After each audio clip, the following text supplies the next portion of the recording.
Love staying informed?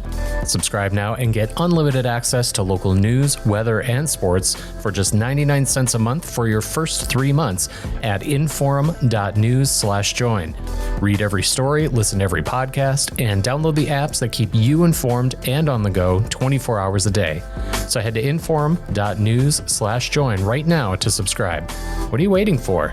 Get 3 months of local news for just 99 cents a month at inforum.news/join.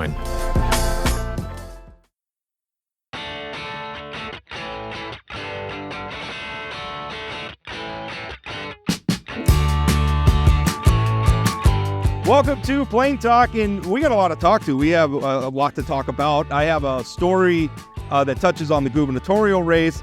There was also a debate in that race that we're going to be talking about a little bit later in the show. That's all interesting stuff. But before we get to any of that, we're going to talk about the U.S. Senate race, which in the primary is not competitive. Both candidates, the incumbent Republican Kevin Cramer and the challenger Democratic-NPL nominee Katrina Christiansen, they're not facing opponents in their nomination races, but they are facing each other. And we thought we'd have Katrina on to get an update about that race. Katrina, how are you? I'm doing very well. Thank you for having me. Yeah, I'm excited. I wrote about your fundraising not that long ago, and it's pretty good. Now, I obviously the incumbent has an advantage. He has millions of dollars in the bank, but you raised nearly $500,000, and I got to say, both you and your fellow Democrat Trigby Hammer in the U.S. House race put up very strong fundraising numbers relative to what Democrats have been doing in previous cycles. I got to say, I was impressed. Well, thank you. I really appreciate the compliment there to the team.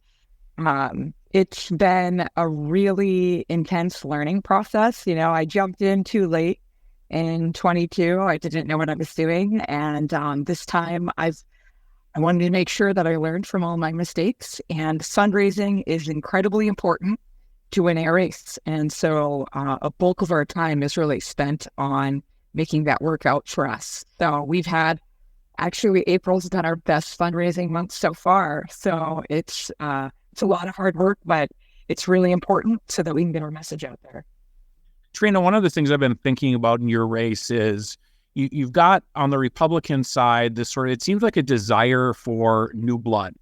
And yet in your race, you're sort of the person who's coming from the outside, and Kevin Cramer has been in state government or federal government since the early 90s.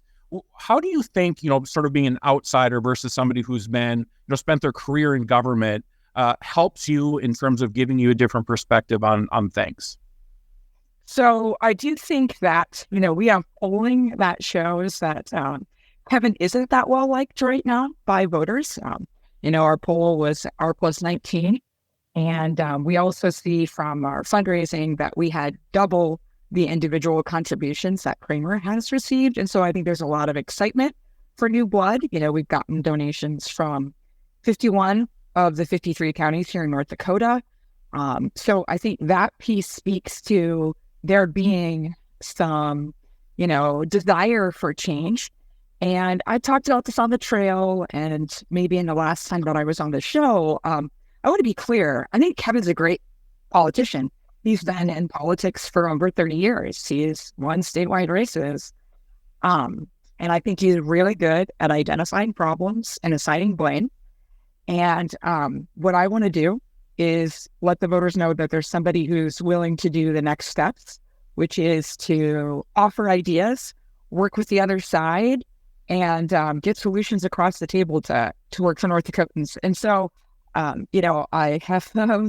went to a sale in December, right after maybe one of the second blizzard I think we had. And I was in a room full of Republicans and independents. And I said that exact same thing. And I think they were really skeptical to begin with. But then I started working the room and talking to them about their problems. Ranchers have a lot of problems. There's a lot of labor issues in the market. They're competing with oil and gas for workers. And they're also having to deal with the fact that you have a lot of control by the meat packers in terms of how those prices work out. So that's just an example of me trying to establish that I'm willing to listen and I want to help. And so, I think that in 2022, I'm going to be critical of myself. I didn't really take the time to be a good candidate. And this time that is what I am focused on, because that's how you win a race. I want to drill down a little bit. You said you have some polling showing that Kevin Cramer is not that popular. So, but do you have specifics? I mean, what does that mean? I mean, is his favorability low? Are you like head to head? You brought it up. You brought it up. So of course we're going to want to drill down. So I'm going to be very clear, right? So this is Celinda Link. This is like research partners that we had do the poll. Over 500 people were in the sample. It was R-Case 19. And this is a statistic that I use in call signs. Only 33% of the voters said that they were going to vote for Kevin again. Now, that to me says that there's a lot of wiggle room. There's a lot of frustration. And whether or not I can capitalize on that is dependent on me raising the money to get my message out there. It's an informed ballot too. Yeah. I mean, my name rec is not great. I think it's like 29%. So I need to get my name rec up. We know that. That's not an easy hill to climb, but we're working on that. But then, the informed ballot shows me up too. So I think that shows that this race can be competitive if we can get the money. And so I'm just really excited to continue to raise the money and stay focused on what's important to North Dakota voters. I think, it's really important that we listen to the things that people are talking about and not impose polarizing issues in the election. Well, that's my follow-up question. As the person, you taking those numbers at face value, and I will say when I see polling, I mean, Cramer is polarizing. I think that's fair. I mean, I've seen that even in races where he's won, a lot of times he can be polarizing. But he's in the past he's benefited from people kind of breaking his way at the last minute. So from your perspective, as the candidate who was tasked with trying to find out why those people are saying they won't vote for Kevin Cramer again, why do you think it is? I mean, why do you think people are saying that? Well, I think, I don't want to dump on Kevin this whole time but there are people who I've talked to as, on a personal level, this campaign cycle, who have just said, I've never liked that guy, right? I mean, I don't really dig into that. I think that's kind of, beyond what I want to be as a candidate. I want to make sure it's about issues and messaging. But I know from talking to Republicans and independents that are unhappy, they feel like their vote stands sold, that they're particularly around this ranching issue. I think there's a lot of frustration there. You have 6,000 independent ranchers in North Dakota. And I had a rancher who considers himself an independent who said that when he went to talk to Kevin in Washington, D.C., he knew immediately anything he said wasn't going to change Kevin's mind. And that's going to be really frustrating as a constituent. And, I just listened to him talk for 45 minutes about it. I think the important thing for people who are representing other people is to be very careful about falling into the trap of, well, we'll take care of that next cycle. And I'm not saying Kevin's fallen into that trap, but it certainly appears to be that way. So, I'm very willing to win this race and make the votes that I need to make, knowing that I may very well never be there again, because that's how important these votes are. Katrina, when the Dobbs decision came down overruling Roe versus Wade, you heard a lot of conservatives, pro-life people say, finally, we've got, bring it back to the states. The states are going to make this decision. And then that quickly evolved to many people now supporting a national abortion ban. We interviewed Kevin Cramer on Friday. I'm not exactly sure where he landed on that. He's against the national ban. In fact, when Donald Trump came out opposing a national ban, and granted, Trump's been all over the map, but Cramer was specifically laudatory towards Trump for taking that position. So the question I have for you, Katrina, is we obviously have at least one House candidate who said they support a national ban. I think I know where you're at on the national ban, but can you talk about from a federal position where you're at on the national ban? What does abortion look like with Katrina as a U.S. Senator? How would you handle this? Yeah, so I think, it's really important, particularly probably in the last 25 years of politics. The greatest tool that our career politicians have is a polarizing issue. And it just so happens that in this cycle, two of those issues, the border and abortion, aren't playing out the way that they normally would for career politicians. I think we can all say that we're just really exhausted by those issues being the thing that gums up our political system. And so I think, I know you asked specifically about abortion, but I wanted to highlight, there is this other polarizing issue that political parties and career politicians tend to take advantage of. And the thing that has really come to light following the Dobbs decision when it was handed over to the states is that the legislation wasn't very carefully crafted. It wasn't carefully crafted to really protect the life of the mother or to protect medical professionals. I think that when we actually get into the specifics, all of those exceptions fall away. And, I've been interviewed before, and I bring up the cases that really they just play over and over in my mind. There's that case of the woman in Oklahoma who had the molar pregnancy, which, that's cancerous tissue inside of her. It was replicating, I forget at what rate, right? But she was refused care in the state of Oklahoma. Her husband had to drive her to Kansas to get care. And they did not know if that tumor would rupture on the way there, right? And I've been challenged by, probably a little bit more conservative interview hosts about using that story to talk about this. But that is the reality. The reality is post-Dobbs, we saw a bunch of states rush to enact legislation, and it wasn't carefully crafted to really be pro-life. And so I think, that criticism is valid. I mean, we can go to Florida, we can go to Texas, we can go to Idaho, and we can look at all of these cases where there's exceptions did not protect the life of a woman. And I really struggle with that. I had this thought earlier in the week. I'm going to share a little something here. But when I was pregnant with 3 of my live birth pregnancies, in the first trimester, I always had bleeding. And I was always so scared that it was going to end. But I never had to be scared about not getting treatment for it. And now people have to have that fear on top of that. And I just, really think we need to take a step back from rushing into something that we were so righteous in, that we really didn't think about the logistics. We didn't really think about medical complications. We didn't really think about how everybody has a different existence than the one that we're able to have. And I think it's really important that, we as women talk about all of these challenging things that we have so we can put reality into the legislation that we enact. And so, I'm not going to,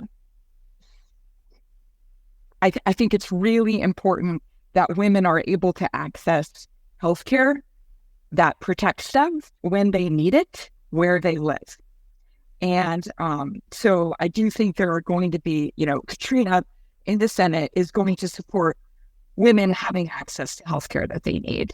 And I can't speak for other politicians. They're driven by other interests. And so that's where I'll leave it.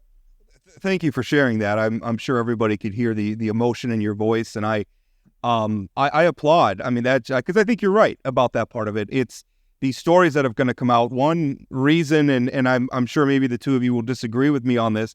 One reason why I was very glad that Roe was struck down is because it's going to force us to get serious about this issue. The policy that's getting made in these states, and in fact, the policy that's made in states like North Dakota, really matters now. which is why I think you're seeing a lot of Republicans sort of scrambling to take far more nuanced, far more, dare I say, moderate positions on this issue, because it's not just a talking point anymore. It's not just, we'll put this bill on the hopper and then the courts will strike it down, but I can go out and run campaign ads on it and get a good score from pro-life groups on it. It really matters now, and I'm glad it does, finally. This is how it's supposed to work, I believe. That being said, I mean, what if anything in the Senate? I know we Chad's question was kind of, should we pass a natural abortion ban? Do you think there's anything that Congress should do? I mean, what would you do in Congress on this issue, once you're there? I mean, there's overturning Roe, sent it back to the states. Now you're hearing some Republicans kind of flip-flop on that and say, oh, well, now we want to go further. Now we want to implement a federal ban. What federal action do you think should be taken on this issue? I think we need to codify Roe. What does that mean? I mean, as a practical policy, what does that mean? Yeah, it allows the American Medical Association to dictate the treatments that they are committed to giving to women when they need them. I think it's really important that we have unequal care in the states because Roe was overturned. I don't know if you ever listen to The Bulwark or read that. It's one of my favorite things to kind of check my thinking against. And just without having been a woman or having been pregnant, it's really hard for me to understand how people can dictate how people receive care and what care is available to them. And so I think, we actually have had more abortions post-Roe than we did before. And so those laws haven't really changed those numbers. And so was it really about the numbers, or was it just getting the win? And so I think it's important that we make sure that when we're passing legislation, it aligns with real objectives. So if your real objective was to just have this big win, good job. But if your real, true objective is, I'm pro-life, I want to reduce the number of abortions, then you probably actually need to have different legislation. So I want to switch gears pretty dramatically to foreign policy. Easy. Yeah, that's easy. That's exactly right. I mean, it feels like the whole world is somewhat on fire when you think about Israel and Gaza, and you think about Ukraine and Russia and the other places around the world. There's a bill that I think is before the Senate. Have they passed the Ukraine funding yet? Yeah, they did last night. Okay. So where are you at on Ukraine funding, Israel funding?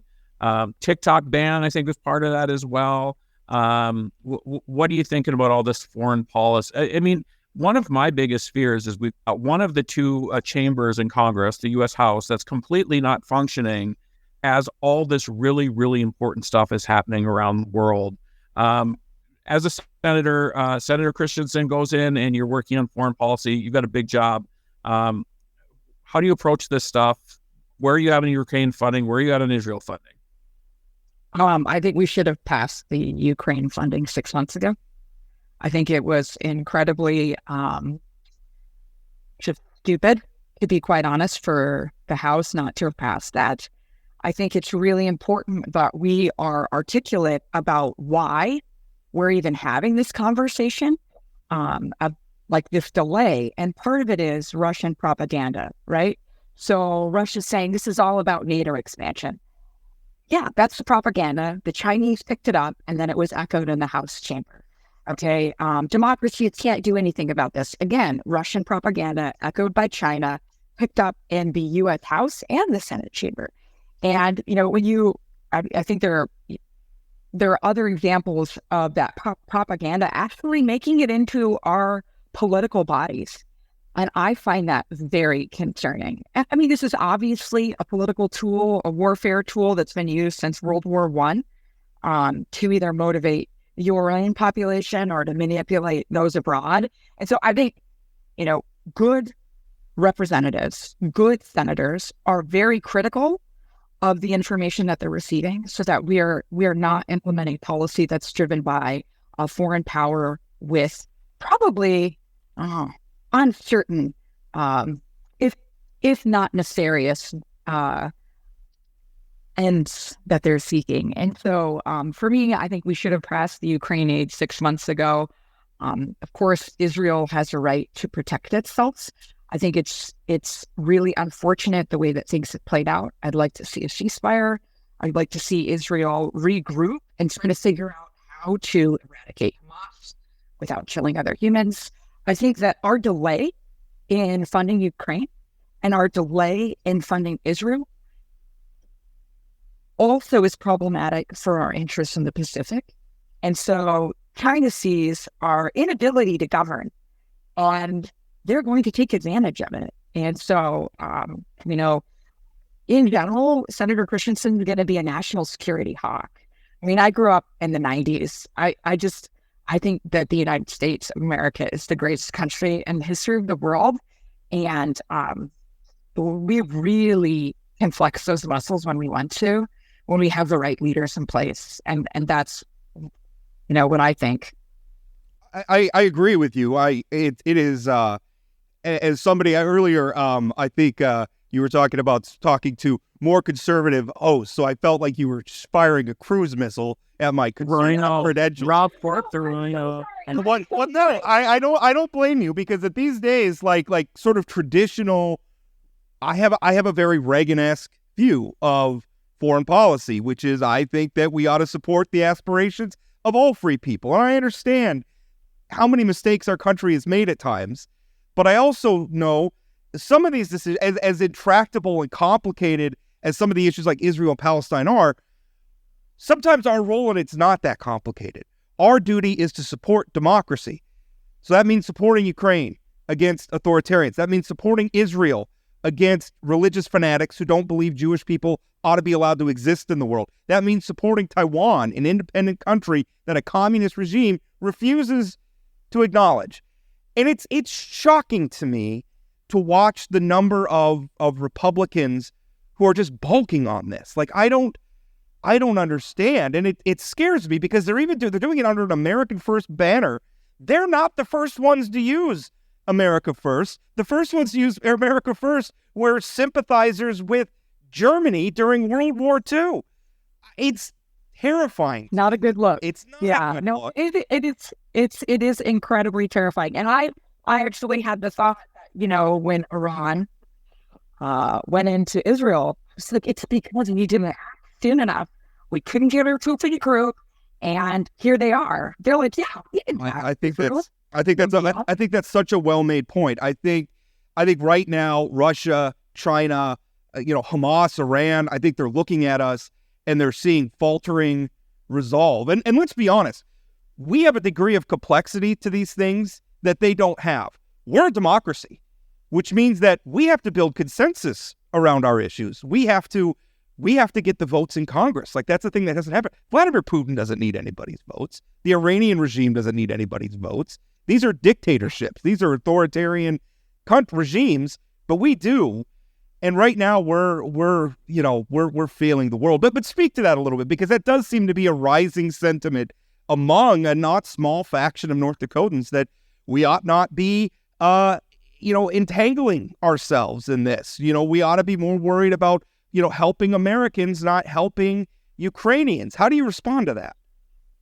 Well, I turn that phrase "America First," right? Supporting Ukraine puts America first. Supporting Israel puts America first in terms of eradicating terrorists. I came into my adulthood right when 9/11 happened, and the real terror that you felt after 9/11, the real concern, and then, in 2007, the UK had that attack. Like, it's something that hasn't been dealt with over the last 20 years. That doesn't mean we should stop dealing with it. We have no idea when it's going to come back to our shore. And so I think we, as the United States of America, need to show the rest of the world that we mean business. So that those people fall in line. Right now, they're really testing us, right? Like, all of these things are tests. And we're failing when it comes to the propaganda piece, right? We could be saying that, this is propaganda. You are being misled by propaganda. And these are the things at stake. And so, when I have, I think one occasion besides reporters has Ukraine come up, and this is a younger person, and they were really pressing about that, and I had my chops tested there, but I held on to my resolve there. Have you ever heard of the book Midnight in Chernobyl? Oh, yes. It's a book. It's a book about their Chernobyl accident, and I read it in 2019, and I would have to stop because I was so scared about some stuff. I was just really like, oh man, this is scary. And when you kind of look back at their last 35 years, the Cold War really never ended. And those assets and all of the things that are wrong with Russia, they're still really there. They're just papered over and we don't know it. It's just, this is a very serious threat on so many levels. Katrina, we've talked about abortion, we've talked about foreign policy, we've not talked about inflation, border security, all these really huge, huge issues. Yeah. My question for you is, one, why do you want this job when there's these huge, huge things? I mean, this is going to be a hard next 6 years, right? No matter who gets elected. Why do you want the job? And why are you the best person to take this, to do this job, to deal with all these different super, super complex things over the next 6 years representing North Dakota? Well, I think what's representative of my campaign being different in 22 into 24, I hope it's a visual of how I like to learn and implement and achieve things. And, I really do believe in democracy or a republic for those really conservative listeners. And I think it's important that we have functioning bodies that address issues. One of the things that I tell my engineering students is, I teach senior design. We as engineers in the academic discipline often say, well, this is right and this is wrong. But the reality, when it comes to solutions, there are better and worse, right? I mean, there's a better solution, and then sometimes we accept the worst solution. And so right now, I don't see any solutions. This is the most ineffective Congress, I think, in the history of the United States of America in terms of getting bills across the president's desk. And I would say I'm not afraid to work with others. Actually, I hope this doesn't change your opinion of me, Rob, but, I got along well with Rick Becker last time. I made him laugh, my personality can be disarming. And I think my coworkers would say that, really, I'm not going to do something if I don't have the buy-in. And so that buy-in piece, even before you propose something, right, you have to work it hard. I like to joke that academia is the most conservative institution, and it really is. So they don't like change. And so when you want to get something done, you have to build a coalition.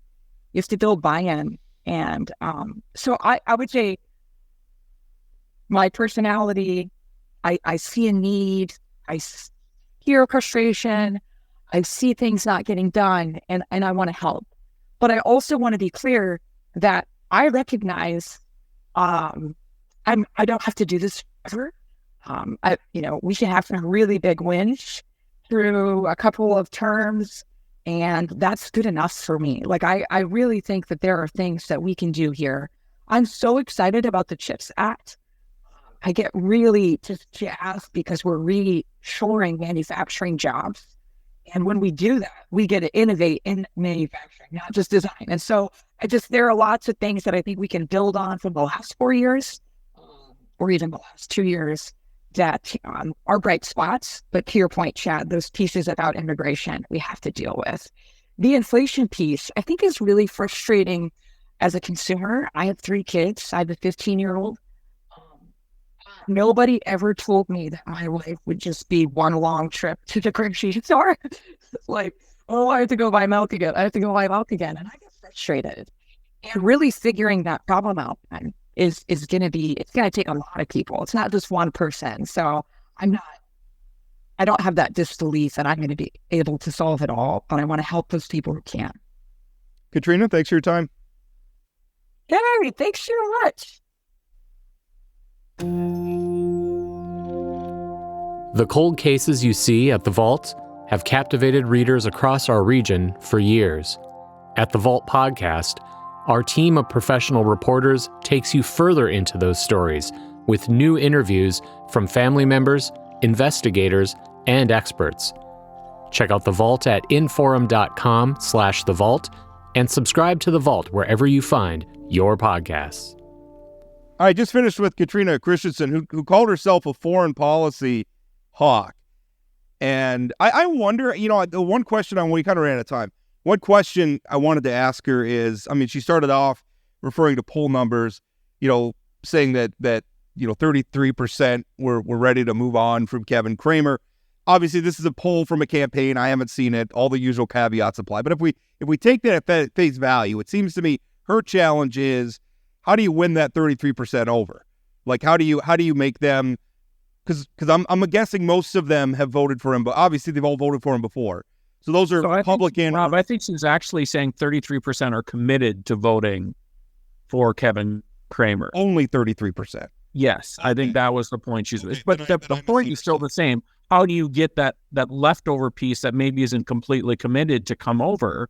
And that's the challenge, right? That's a lot of people who have been voting for Republicans based on previous outcomes. So my question, for her is, how do you make them sort of overcome this partisanship, that has sort of gripped both the North Dakota electorate and the national electorate, and vote for a Democrat? Because that's the thing is, okay, well, maybe I'm getting a little fed up with Kevin Cramer, but am I ready to cross parties? That's a tougher one. And part of me wonders if foreign policy is a place where it sounded to me like she has more of a traditional Republican foreign policy perspective than many of the far right or people in Congress right now. I don't know that that's different than Kevin Cramer necessarily, but it certainly is different than many of the people running the Republican Party nationally. Yeah, well, you're right. What I said, as a sort of traditionally, my point of view, that Reagan-esque point of view on foreign policy, is very much out of vogue in Republican politics right now. You look at most of the Republicans in the North Dakota House of Representatives, by the way, including Kelly Armstrong, voted against Ukraine funding. And all of their objections, and I did talk to Kelly a little bit after.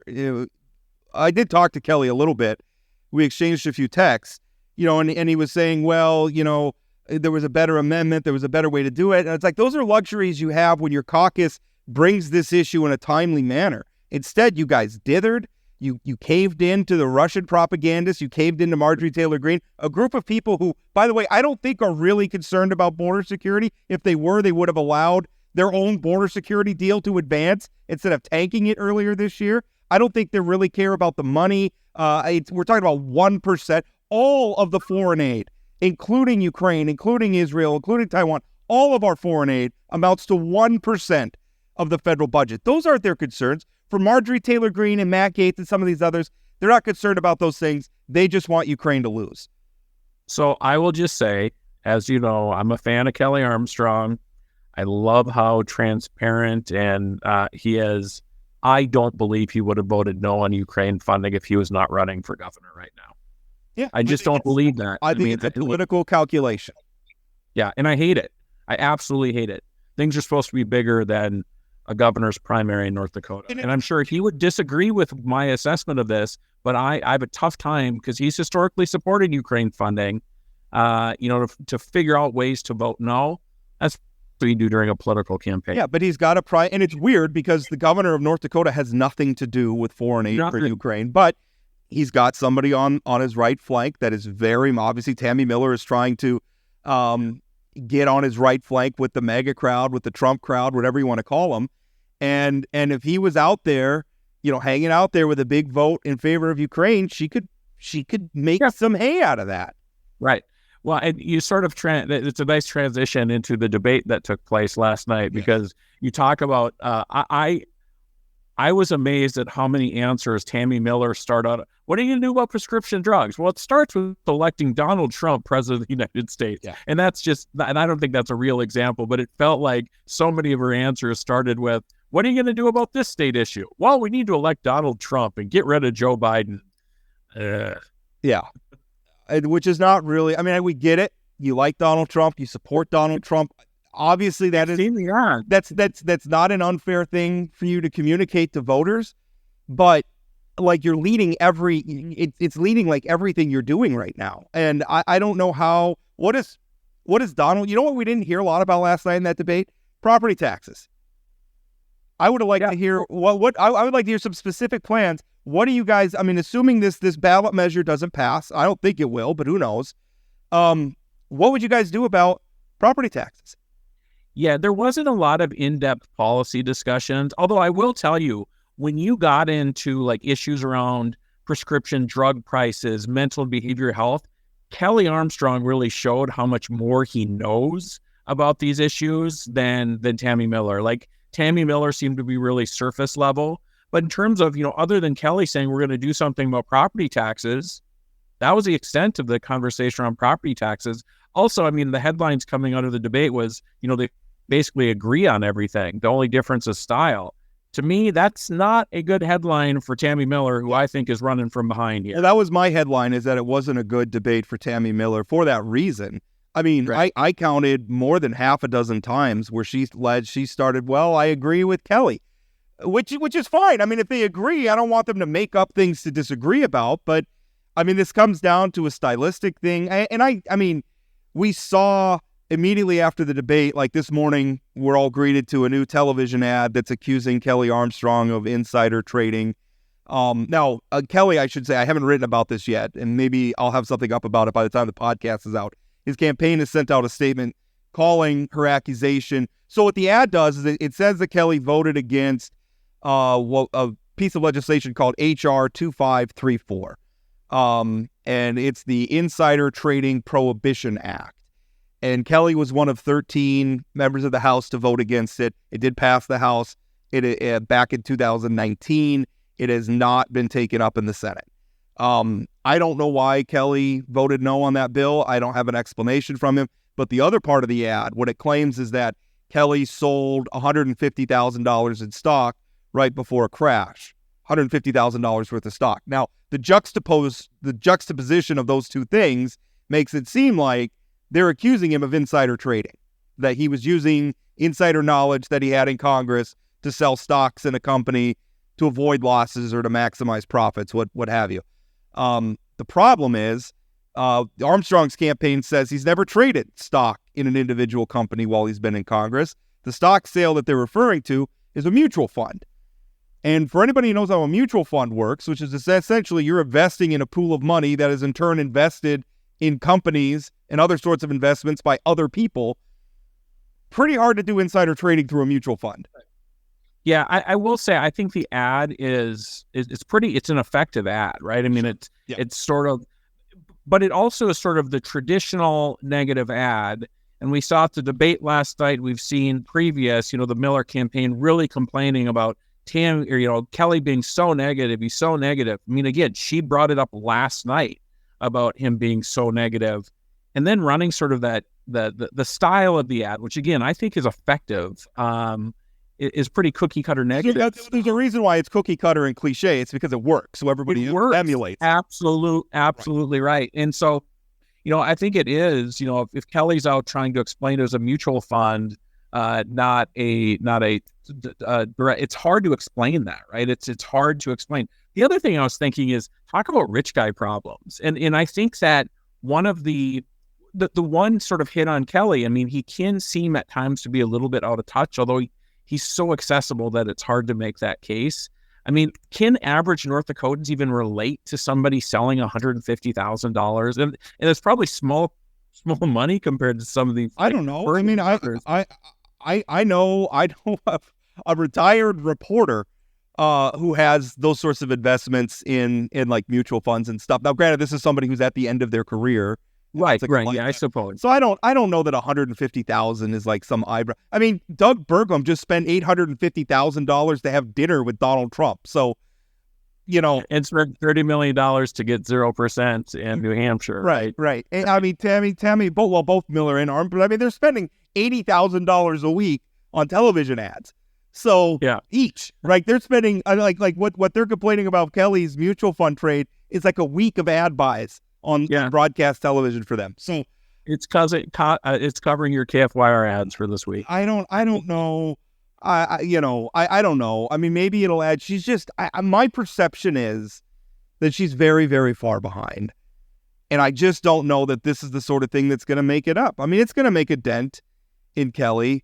But I just don't, I don't know. It just doesn't seem like there's enough there. But we'll see. This is hardly going to be the last ad, but it's clear that's where she's going to win it. She's not going to win it at events or at debates or anything. She's going to try to win this on television screens. Well, and I think it's been clear since she got into the race, her path to victory was trying to make Kelly Armstrong something that he's not. I think it's hard to define Kelly Armstrong, who lives in Bismarck. His kids go to school in Bismarck. He's accessible. He's around. He has relationships, as some sort of out-of-touch D.C. politician. It's not who he is. And like he pointed out in the debate, he went to Washington the same time she started working for the governor's office. So this whole career politician thing, I just don't think it sticks on him. He does not come across as a career politician. He's still a young guy too. I mean, in terms of political years, hard to stick. I think that's tough. And I think it's also tough. I mean, Armstrong's going to fire back, right? I mean, this is not going to be, this is going to get very ugly, which I think we've been telling everybody from the beginning. But so I got to be honest, I thought that Tammy would have responded negatively prior to now. As soon as Kelly went negative. So maybe it's a little shorter than I expected. Do you think she gets any blowback? Because she spent all the time from when Kelly ran that first negative ad, calling her tall tale Tammy. And it was a negative ad. It was an attack ad. She has spent all the time since then complaining about running ads, complaining about Kelly campaigning negatively. And then as you said, made the commentary debate last night, complained again about negative ad, and then drops this ad the next day. Does she get any blowback for that, or are we the only people who know? I think the only blowback she would get are people who actually felt like her case of negative ads are bad, or felt sorry for her being attacked. Maybe those people, but I don't know that it's that effective. I mean, people are used to negative ads. That's what happens. So I think going on TV and sort of complaining about the other guys being too negative, I just don't know how effective that is. If I were her, this ad that she started running this morning, I would have started running a month ago and to see if she could have beat down Kelly's numbers a little bit. It just doesn't feel like you can, it feels like he's too much of a known commodity and she's not known well enough to effectively make these hits. You could argue that that's why she waited so long, and she was still trying to get her name ID up. No, I haven't seen any all the polling that I have been privy to is now weeks old, but her name ID was still really low. And I think that was the challenge I think it's really hard if people don't know you to make attack ads sting like that. And I think that's a tough thing because you got to give them a place to land. And I don't know that she's done that yet, but we'll see. But I have a feeling it's going to get very inundated, which by the way, it implies some interesting things about the U.S. House race and what their ability is going to be to get their ads up and get their messaging out if all of a sudden this governor's race gets really, really loud again. Well, and speaking of advertising, I haven't seen the ads yet, but Rand Paul's super PAC is running ads on behalf of Rick Becker. My understanding, they put $200,000 in broadcast. Streaming, we don't really have any window into, but they must be spending a bunch, because I'll tell you, when I've been watching the Yankee games on MLB.TV, it's like every commercial break I'm seeing the Rand Paul ad. Interesting. And I saw some reports nationally that he's like in some primaries in Virginia and congressional races, Rand Paul spent like $750,000. And so this is obviously something Rand Paul is doing around the country. Yeah. So I don't know what the impact. I mean, do people care that Rand Paul endorses Rick Becker in North Dakota? Yeah. Who? Rand Paul. Nobody knows who Rand Paul is. Maybe they do because of Ron, but yeah, I don't know. I mean, I think he's a national figure. I mean, he's made headlines. I mean, some people, I don't want to, dismiss that. I just don't know. I don't know. It's kind of like when, like Mitch McConnell comes in and endorses. Like, I mean, it's cool, but like, the average voter, like, well, Mitch McConnell said he's endorsing Kevin Cramer. Like, why? I must vote for Kevin Cramer now. I just don't think they move the needle that much. It's really going to come down to being about, Rick Becker versus Julie Fedorchak versus Alex Blas versus Cara Munn versus Charlotte Moore. The race is a mess. Yeah. Wait, so I think we want to talk a little bit more about the governor's race before. I was just going to go deep in the congressional race and decided that. So the other thing about the governor's race, I have a story out about Josh Tigan today. It's really kind of complicated, but during his time, he's currently the Commerce Commissioner, which is a cabinet level position under Governor Burgum. Prior to that, he held other positions within the Commerce Department that weren't appointed by the governor. But obviously, Josh Tigan has a long history, working in sort of the Burgum universe of companies. He's very, very close to Governor Burgum. And while he was the head of investments at the Commerce Department, he was involved in what's called the LIFT program. Now, what this program is, I'm forgetting what the acronym stands for, but it's essentially about giving loans from the Bank of North Dakota that have no interest or low interest to lure technology companies into North Dakota. Now, a company that Josh Tigan was invested in and that his father was and still is invested in and was the chief medical officer for and also was on the board of directors for, got a couple of loans. In fact, they got 2 loans from the LIFT committee to move to North Dakota. The property they moved to in North Dakota was also owned by the people who were invested, and the company is called Applied Technology. The property that they moved into in North Dakota was owned by the investors.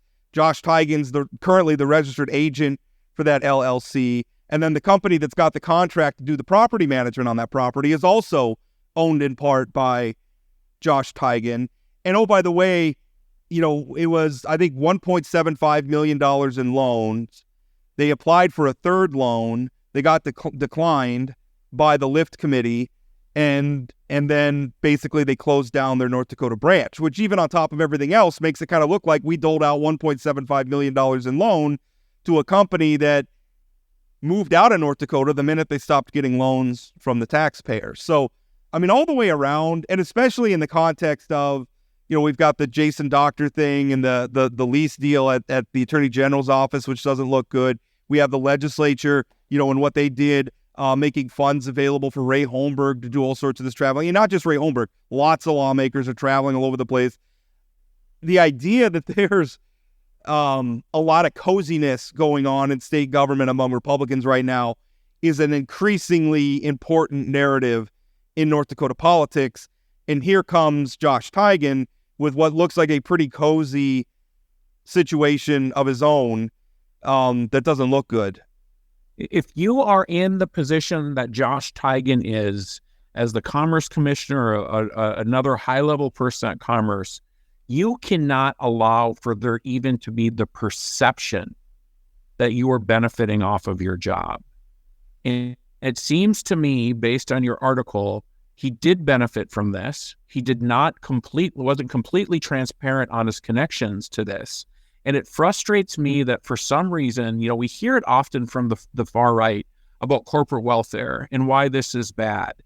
So this administration, doesn't want Joe Biden to give student loan forgiveness to folks, but for some reason, this sort of thing is acceptable. I don't care if Josh Tigan is running for lieutenant governor or not running for lieutenant governor. I don't think he should be in this job anymore if this is the kind of judgment that he has used. Again, we're talking about millions of dollars of taxpayer backed interest-free loans. I think we'd all like some interest-free loans. I'd like to get one of those for my house. That would save me a lot of money. Yeah. But because Josh Tigan is in this position, he's able to help his family and himself economically. That's why people hate government. That is why they think bureaucrats and politicians are bad, because in his quotes, I'm not even sure he saw anything wrong with what he did. I mean, no. Sense? No. I want to add some caveats. He did show me emails where he said he wanted to recuse himself, and he was notifying the Commerce Commissioner at the time that he had these connections. Now another wrinkle about this is Kirstie Armstrong, Congressman Armstrong's wife, was on the LIFT committee. She says she wasn't aware of the connections. She also wasn't there for the first loan. She was there for the second loan to be approved. But the other thing is, he said he recused himself, but then later on you find a couple of meetings where he chaired the meetings, but he defended that. But he defended that by saying he was a non-voting member, so it doesn't really matter, which I don't know. You can't find anybody else. Even if there's a perception of this stuff, you can't allow it to happen. So that's problematic. And another thing is, there was a second company that also got loans from the LIFT committee. And it was the CEO of that company is a person who consulted for Applied Technology and knows the Tigens family, knows Josh Tigens' father. They also got a loan, and they also moved into that same building that Tigen is part owner of in Horace, North Dakota, just outside. But they told me they are still operating there. They said they had 3 employees. When we sent the photographer out to the building, there was a lock on the front of it, but he says they're working in an upstairs part and that they're kind of in and out. Although, again, if the purpose of these loans is to get companies to move to North Dakota, having 3 people who are kind of sort of in and out of a North Dakota, I mean, I don't really feel like that's a big win for the taxpayers. Like, where was the benefit to North Dakotans in this? Yeah, it's not exactly creating a tax base in Horace. But yeah, I mean, again, I just keep going back to that. We were told in 2016 that the Good Old Boys Network was going to get moved out. That was Doug Burgum, who campaigned, vociferously against the quote-unquote Good Old Boys Club. He used that term repeatedly. There is nothing more good old boys than the article that you just laid out, than the Jason Doctor situation, than all these different positions where people are personally being benefited by their position in government to help them or their families. And again, I think that, the rules have to apply equally to everybody. And this is a case where I think that that should be taken care of. Yeah. It bothers me because on one hand, I don't have a problem with us trying some of this stuff. Like, I don't have a problem. I mean, the fact that North Dakota's economy is not very diversified is a generational problem for the state. We love all the agriculture. We love all the energy. We'd really like to be doing different things to help our state grow and thrive and frankly, be more resilient to big swings in the commodities markets. I think it's a good thing. And I'm not against the idea of using some taxpayer funds and investing or using some of these programs to try to bring people in good faith and do a good job here. And I'm even understanding of the idea that sometimes those things fail. Business is hard. Right. I don't have a problem if we invest in something and they try really hard and the market changes or something and it just wasn't a good enough idea and it just didn't work out. Them's the breaks. That doesn't even bother me. But what bothers me is when it's just kind of I don't want to say piggy bank, but it just feels like people are taking advantage. And another thing is, if you really drill down deep, there's a lot of these committees. There's a lot of these programs, and they're not getting a lot of attention. This got on my radar because Josh Tigen is running for lieutenant governor. Right. So let me ask you this. Are there other people who applied for the LIFT funds who didn't get them because these Tigen-connected companies did? Well, I'm sure they turned down some people. I don't have the specifics on that. Okay. I can't. I mean, to me, that's too subjective for why. No, I understand it. But I was just thinking if the reason why this money went to the Tigens is because nobody else applied, then the legislature needs to look at this program and maybe stop funding at the same level. Other companies, you go back and you look. I mean, there are plenty of other companies, and I don't have a direct count, but I mean, it's not like this program was. I mean, they're regularly sending out releases that companies are regularly getting loans. These were 2 that did get loans. And I would go read my full article. By the way, I mean it's really kind of complex. There's different LLCs and all this other stuff. It's worth your time, I think, to read the whole thing and to scrutinize the documents for yourselves. And arrive at a conclusion here. But I don't know. I mean, the 2 biggest things that jump out that really bothered me about this is the building. The taxpayers made these loans to move businesses to North Dakota. That building is mostly empty. when you go there, and it's got a lock on the front. I don't think it accomplished its goal, at least in these two instances. And two, this entire time, Josh Tigan's on the tax, but he's got a full-time job. He works at the Commerce Department. He's got a salary and all the benefits that we make available for our fine public employees. And he's also doing all these side hustles. Well, and now he's got a side hustle of running for lieutenant governor. So I think the other thing is, unlike an elected official, I think he has to work certain hours and that type of thing and make sure he's putting in his time. So I hope that he's, I'm not suggesting, but we need to make sure that he's not campaigning on the taxpayer dime between now and primary day.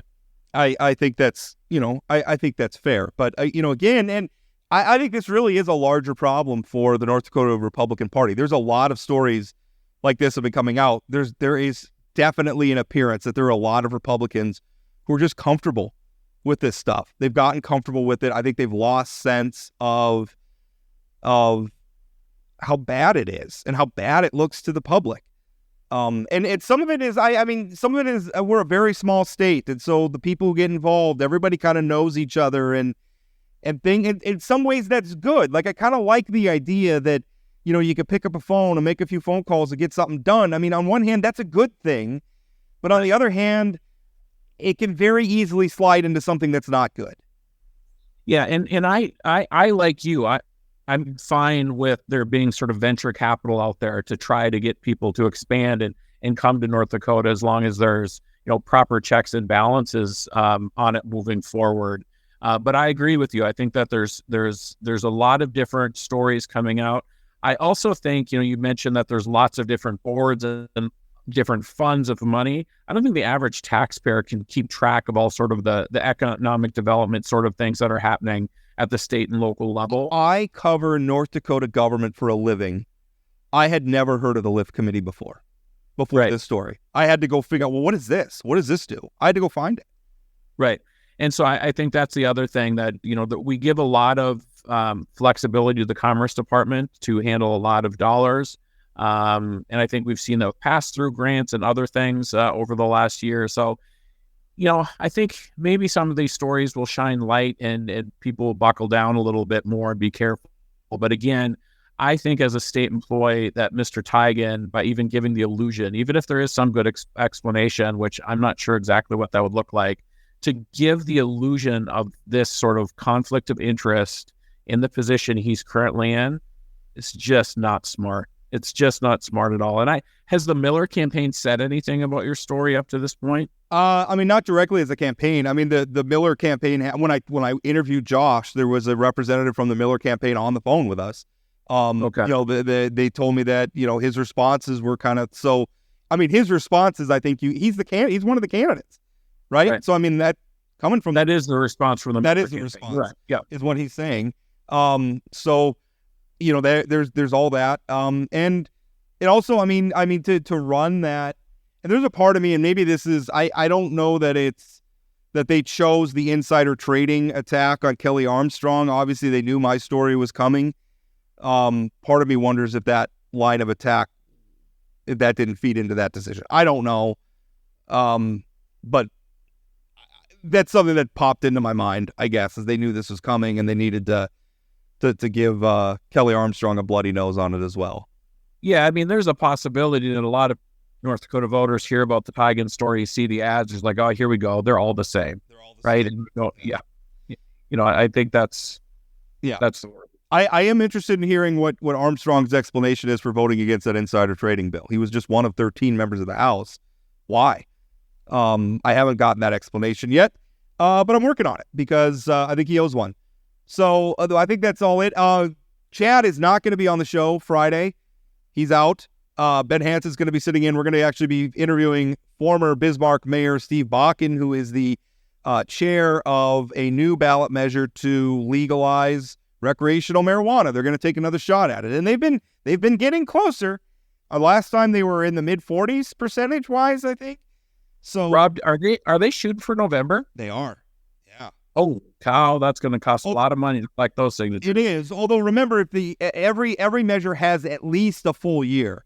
Right. So even if they miss the deadline for this election, they could continue to collect signatures. They submit them at some point. It's a year basically from the day the Secretary of State approves, which I don't think the approvals happened yet. Maybe it happened last week.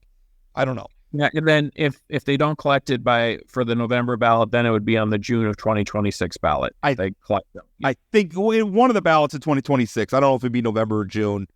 I think it's the next statewide. Is it the next statewide? Okay, you could be right. Well, Rob, I am right. You are right. Okay. Yeah. Okay, fine. I think anyway, it wouldn't the 2026 cycle for sure. It would be voted on. In June. Okay.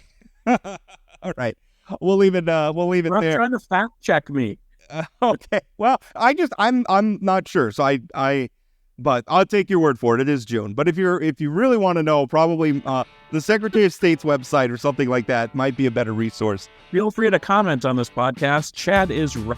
Chad is right. Some of the time. All right. We're going to end it there. Thank you so much for listening. And thanks, Rob.